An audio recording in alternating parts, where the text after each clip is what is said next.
So determined, you don't budge him very easily.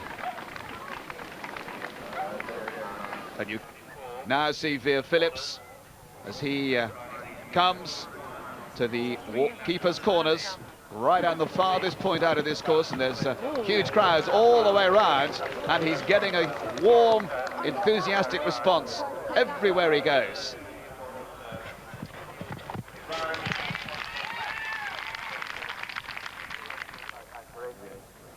Trout hatchery. Bill Morris. Her mother was the first lady ever to ride in the Olympics in 1964. Lana Dupont, now Lana Wright. And this lady is very much following in her footsteps. Was actually due to go down to Sydney as the reserve, but opted not to do that and come here. So she'd like to take some of that pedigree prize money home.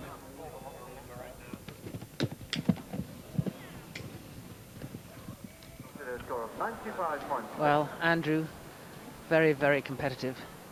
Like Mark Todd, can ride almost any horse. Here on Mr Smiffy, he's only been riding this horse this year. Slightly went off his line there, and Andrew just picked him up and corrected him, put him back on the line. Vere Phillips, those distinctive colours were worn by his wife, now down at the Lion Bridge. He's fast, and he's as quick as any at this point, but one wonders whether he's going to get home. But look at the horse, ears pricked, absolutely full of it. And still accelerating. Pathfinder, ears pricked. Comes to this new combination of fences here, 2 flower beds, but a very kind landing, and then up the hill and spring over the out. Andrew Nicholson, the Waterloo Rails. Very hard pulling horse this was. He's had several riders. He seems to have got him anchored. Oh! Oh, well! He's been known as Mr Stickability for years, and there you see it. Well, I think here it looks like more Mr Balanceability or Luckability. I mean, just he's right off the horse, and how he gets back on, catches his heel on the back of the saddle. Well, what about that? And what about this? Vere Phillips streaking for home. He is still under the time at the moment, but he's just going to be out. There's the 12:20 gone through, so he's now getting those 0.4 penalties for every second. But what a performance. He was 20th after Dressage on 58.6, and you can see it's still going to be a very good score indeed. 3rd place, and what a story. Well, Pathfinder still out there, still in contention. Can she? No, she's going the longer route here. That's a couple of long routes they've taken. I'm not sure that they won't lose too much time to be in the final reckoning. Depends how fast the horse is on the flat and how quickly it can go towards the end of this course.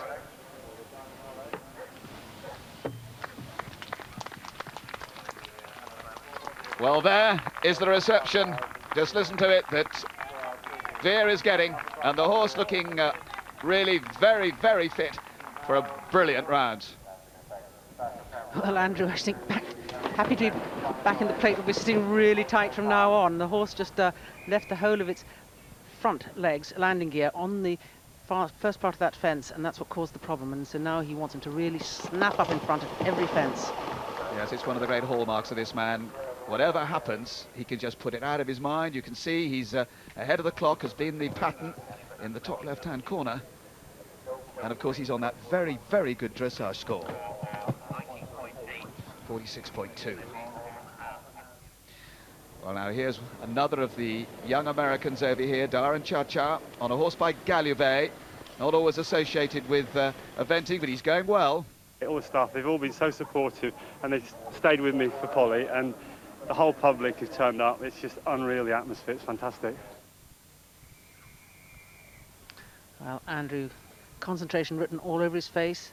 This combination of fences actually riding very well. Oh, and he leaves one out there, stands off early, and the horse really has to stretch for that. And this is Bill Morris coming for home. It's been a very good performance. She finished in 10th place in Kentucky, the big 4-star there in the spring in America. Actually rode here last year, but this is a very good performance. It's going to put her right in the reckoning. It's a fast time, but she's going to get time penalties. 63.2, and now, in fact, 63.6. She goes 3rd. Well, Darren Charcher coming to the water. Big jump in there, jumping very big in. Most of them make it through on 2 strides. In the water, so far they haven't missed coming up the step, which is such a common fault in water. Well, Darren's been here 3 times before. In fact, this is his 3rd time, and he's never got round yet. And this a horse that just a year ago was only just coming out of the more junior levels, and he's made rapid progress, and one can see why. Yes, and this is very much a course to encourage the first-timers. When you come to these events, you don't know whether you've got a 4-star horse, but this event finds them out. The keeper's corners for Andrew Nicholson. And he too is very much on target for the same sort of time, about 15 seconds over, I would think, at the moment. Now, what extra acceleration is he going to find?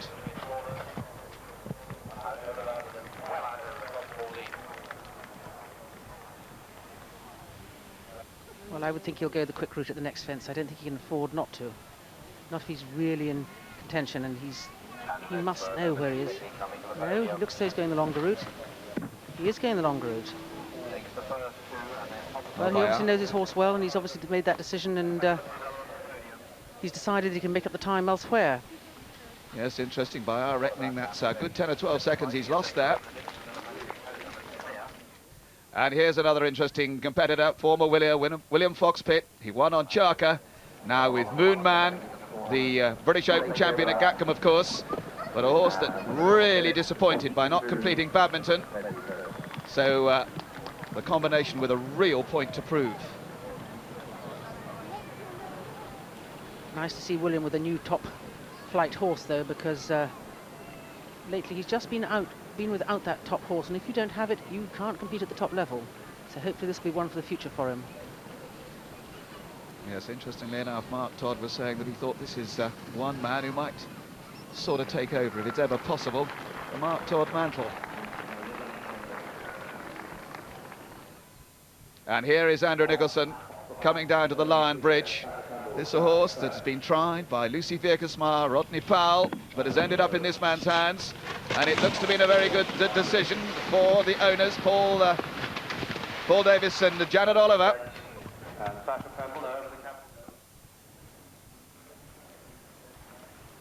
Well, these corners really jumping quite well. Not too many problems at them so far. Can ride them slightly like parallels, as they aren't the widest corners one's ever seen, but there are 4 strides in the middle, and the ground dips and comes up again. And here's Andrew Nicholson crouching down low to come home as quickly as he had it. It is quick. 4 seconds over, and he'll be, I would think, what, 14, 15 by the time he gets to the last and through the finish. And they're going to go down to Sydney, both Mark and Andrew, full of confidence, and of course having practiced right up to the last moment, and that could be a real advantage to the Kiwis. There's the new lead-up. Well, William Fox-Pitt will be trying to do something about that. He also a very, very competitive rider. To make a bad mistake like he did and stay on his feet, that's what they've got to do. Some horses can make a mistake and they feel like they quit on you and lie down. This one wants to carry on, which is a big plus. Well, the Kiwis have had a lot of fine wins, of course, of Andrew himself. But now what about the young American? Darren Chacha, he's gone very well on this Galloway youngster Renegade. He's still clear. He's not going to be that fast, but of course he did have a very good dressage. He was in 4th place after dressage. And there's the situation at the moment, bottom right. Andrew Nicholson leading from the Australian Merrin Wallace. But now, what about this man for Britain? Well, the British would all be very, very happy if Chris Bartle went down to Sydney with a win under his belt. Chris, who so nearly got in the Olympic team himself, just missed out. Former winner of Badminton on this horse. And now we would all love him to come up trumps here. Such a nice man, but now's the point that he's got to be, forget all the niceness, as it were, and get real nasty and hungry on Adrian and Helen Cantwell's wonderful horse. Word perfect, Badminton winner of 1998, and a man who was so disappointed to miss out in going to the Olympics. It was his dream. He has got a point to prove.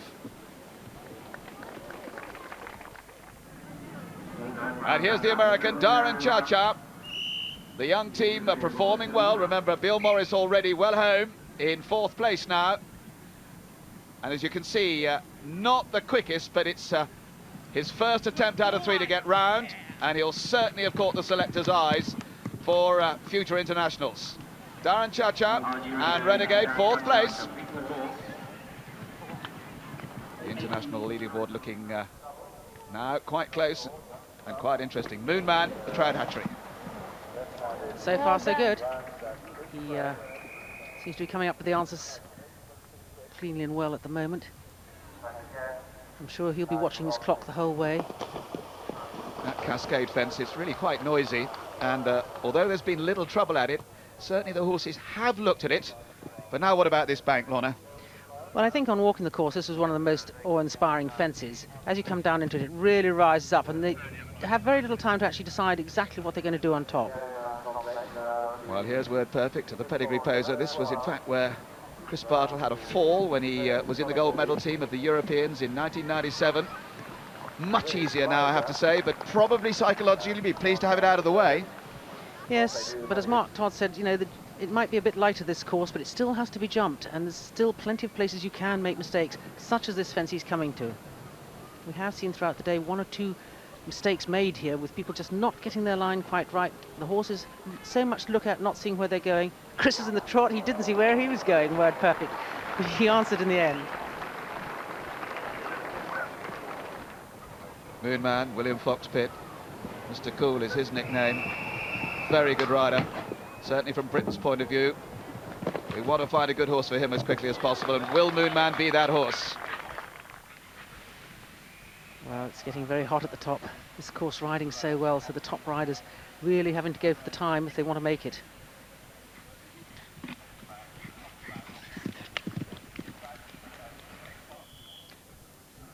William Fox-Pitt, picture of concentration as he comes to the keeper's corners. He is a little down on the clock, but the horse at the moment, ears pricked and still looking good. And that was the problem at Badminton. One wonders whether he was just going to last the pace, although it was felt that he was under the weather there, and that could have been the reason.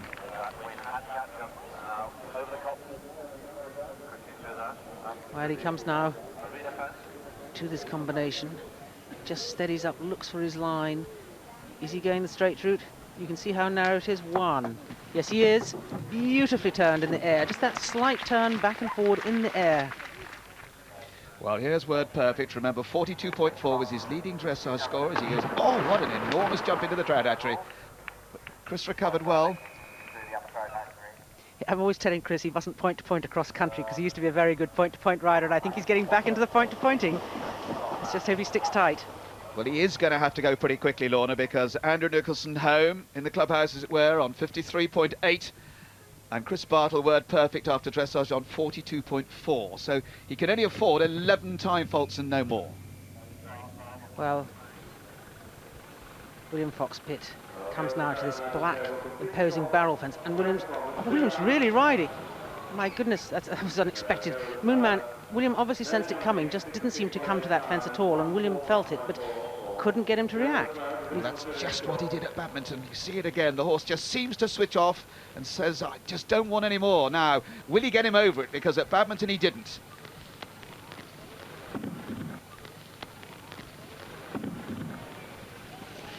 Well, second time it went all right.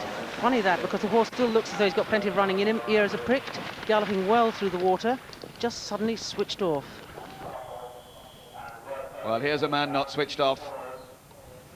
He's all wound up, just so tight.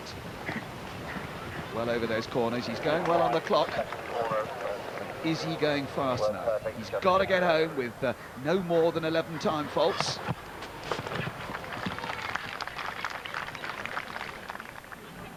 Moonman, William would be very disappointed with that stop, if only the way the horse did it. But the fact that he actually came back and has now finished is perhaps a little comfort. And despite that stop, the time is certainly better than average. No one inside the time at the moment of 12 minutes 20, no one at all.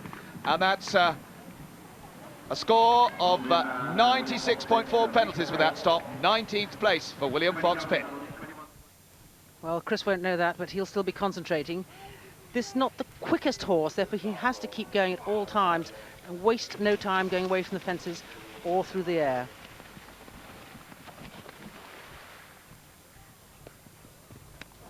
He felt terrific, and I just got him back for that water, and he shut down on me. One of those things came around the second time, he jumped through fine. What can I say? I'm obviously disappointed, but I'm very pleased he's finished fit and well, and he's only a 9-year-old. He'll be there for another day. Well, Chris Bartle, a very popular part of the British team. All the telephones will be ringing down in Sydney to find out how he's going on. Monday morning he jumps on a plane and he's got 2 left. Andrew Nicholson leading on 53.8. Merrin Wallace for Australia on 60.4. Can he get there? 42.4 was his dressage score, and he's not going to do it. He's over the time. It's been a very good round indeed for the dressage trainer for the British team down in Sydney. And it's going to be good news. It'll be a real confidence boost for the team. And second place, 59 points, 60 it is, and yes, he goes second. A great round by Chris Bartle, but Andrew Nicholson is out in front after recovering from that mistake at the Waterloo Rails. Mr Smiffy leads. It's very tight though from 2nd through to 8th, and Vere Phillips is 7th on Coral Cove. Well, some chose to watch on the big screen, and there was plenty of action for them. Not any action, but disappointment.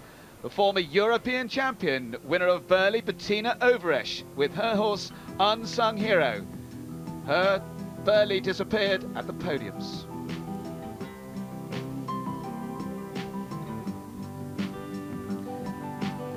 The Bullin name has been one that has come all through the 40 years history of Burghley. Sarah Bullin sadly not getting the result she wanted.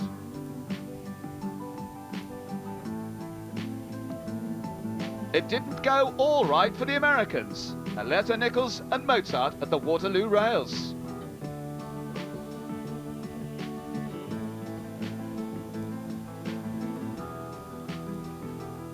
And a disappointment for one of the newcomers that great things were expected of. Christine Harding with Crown Felspar.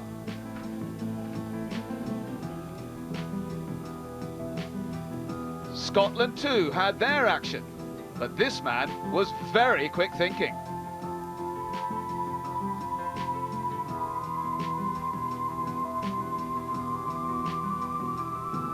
Tiffany Loudon is thought to be one of the exciting prospects for the United States of America, but her disappointment came very early at the Leaf Pit. But here is a young lady on her way down to Sydney. It's Heidi Antikasides from Greece, and she jumped from 26th to 15th with a good performance.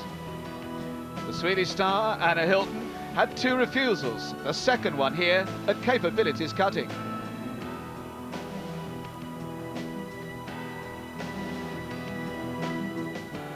Jancis Tulloch had a great ride here in the rain of 1998 on Ballifree, but she too has an early disappointment.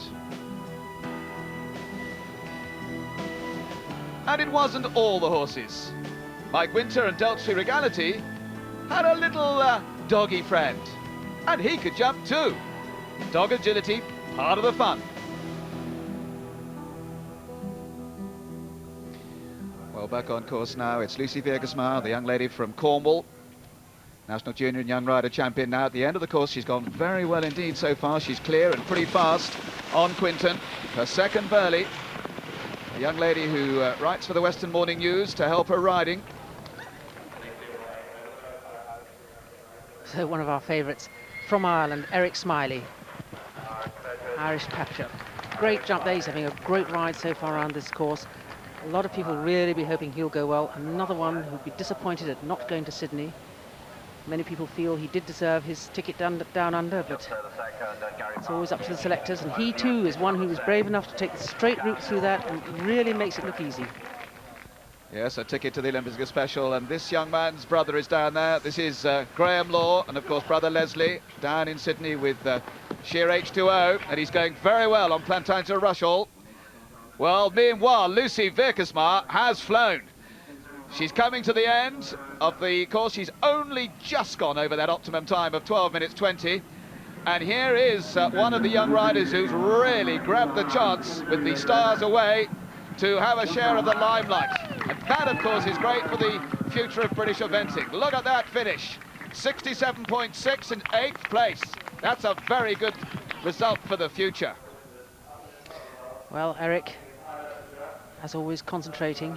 His last horse, Enterprise, also a grey. As he comes down to the second water, making sure that Irish Patriot has no second thoughts. Time all important now in this competition. Well, here's Plantagenet Rushall, ridden by Graham Law, but owned by Barry and Jane Wookey down in Wiltshire. Been such great supporters of the sport. And wouldn't it be great if Graham could really get this horse into the top of the frame? He's a very fast horse. Just under 60 in the dressage, and he can. This is the one he's got to make up on the cross country, and he's doing it so far. Yes, Mike, this horse brought out by your wife and competed successfully in Scotland together. Yes, a little special interest. He's always been a willing, lovely, fast horse with lovely action. And the two Law brothers, talented riders that could certainly be part of Britain's Olympic effort in the future. And of course, Leslie already, we hope, part of a gold this time. Wouldn't that be great? Well, Burghley is the one to go for here for Eric. He's really sitting forward in jockey style. Eric, the galloping grandad, as he's known affectionately. Lovely man, real genuine amateur. Loves his sport and loves his horses. So home, 71.4, and that's going to put him in the top 10, I think. Yes, just 9th. Now, Graham Law, no one inside the time. That's the amazing thing so far. That's certainly the talking point down in the stable area, but this man is going to go as close as any, I think. The horse beginning to look a bit tired, but he's still jumping. Do you know, I'm an old-timer at this sport, and this is my first time here. In 85, I was supposed to be here, the horse goes lame. In 80, in 97, horse goes lame. I'm here. I'm loving every minute of it. It's great. Very popular rider indeed, Eric Smiley, as the young Graham Law now has 2 fences in that picture. Of course, the fabulous Burghley house. What a backdrop for a competition. And he's now over the second last, 1 left, and what is his time? I think it's quick, and it is. He's still got 12 seconds to go before he goes under the optimum time. The fastest time, he's not, I think, quite going to make it, but it's going to bring him a long, long way up the leaderboard. He was 26 after dressage, and it could bring him into the top 5. Great ride on Plantagenet Rushall from Graham, 4th place. Have a rest now before the show jumper. Yeah, well, he's normally a good show jumper, so fingers crossed. So the 1995 Burghley champion Andrew Nicholson has 1 show jumping fence in hand of Chris Bartle. The rest are very tightly packed though. Graham Law with that fast clear round in 4th, and Vere Phillips well placed on Coral Cove. Mark Todd was clear but not quick enough to move him up any higher than 11th. It doesn't look like it'll be a sunshine finish for him.